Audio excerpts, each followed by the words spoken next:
The city is a living organism. Its center is its heart. The buildings and streets are its body. Computer networks, universities, libraries and schools are his mind.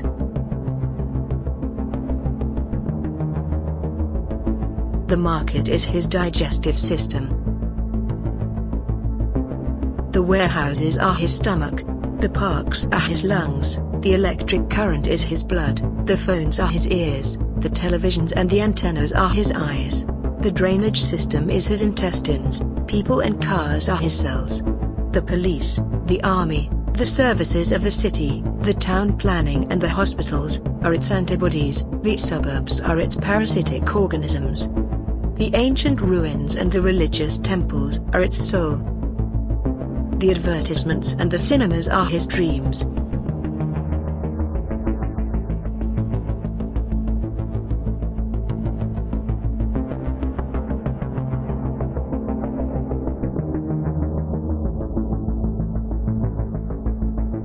There are countless dark worlds unfolding their hidden self under the city, under our feet as we walk in the streets. Underground galleries and tunnels. Lodges made by the ancients to escape the castle. Galleries meeting with Christian catacombs that connect with huge underground structures, a place of meeting and worship of the ancients to the deities. Constructions connected with caves and seismic cracks. Caves meeting with World War II shelters. Shelters that meet with underground tunnels of unknown origin, and tunnels that meet with sewer systems and the tunnels of the metro.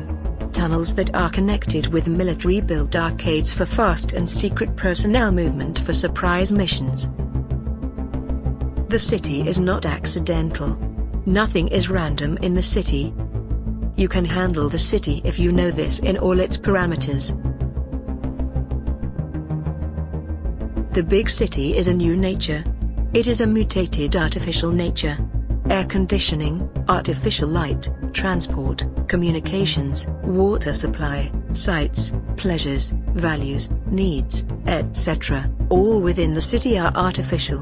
Made by people with an intended outcome. Essentially, the big city itself is an applied crash.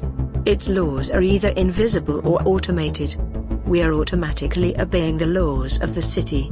Will we manage to handle the city or assimilate into it completely? We are in danger of urbanizing ourselves so that we eventually become an organic part of the inorganic.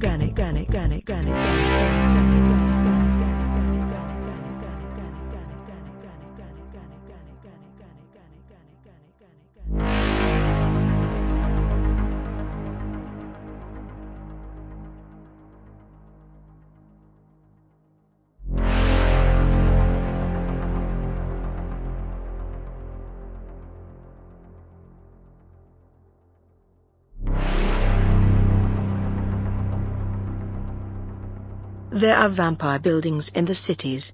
They have distinctive identifiers. They drain the energy of their visitors, assemble it as energy accumulators, then act as amplifiers for those who want to exploit it. The city is not what it looks like, it's not just its daily reality. The city has a collective unconscious. The city has hidden architecture.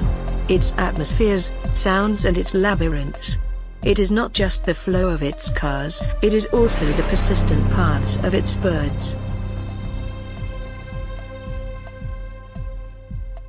The city is its secret sights, panoramas and landscapes that appear only from specific points.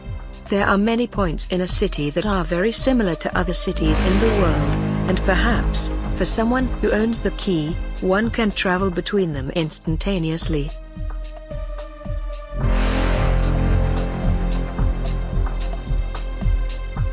The unstoppable flow of car traffic follow the prescribed roads leading to all the specified places. The cars stop all together and start all together like an orchestra, obeying the robotic conductor who hides in every traffic light. Their sounds are scattered across the city, penetrating the windows into the houses, penetrating the ears into the heads. They have come to symbolize life that never stops, Even if you leave, even if you are lost forever, they will continue to run on the streets, scattering the same sounds. Life goes on. The current does not stop, everything flows, flows, and flows. Cars, passers-by, water supplies, drains, electricity, incessant money changing hand to hand. Contaminated wishes and anxieties, contaminated television images, contaminated music and radio ads, contaminated telephone conversations, contaminated dreams in the night, contaminated blood inside the bodies, contaminated body fluid exchanges through sexual acts, contaminated wind, sun and the movements of the celestial bodies, contaminated airplanes, UFOs, insects, automobile exhausts, buses, distribution of products, the clouds that pass and pass, the waves in the harbor, the ships, the nights, the trains, the trash in the streets, the thoughts, the everything always flowing.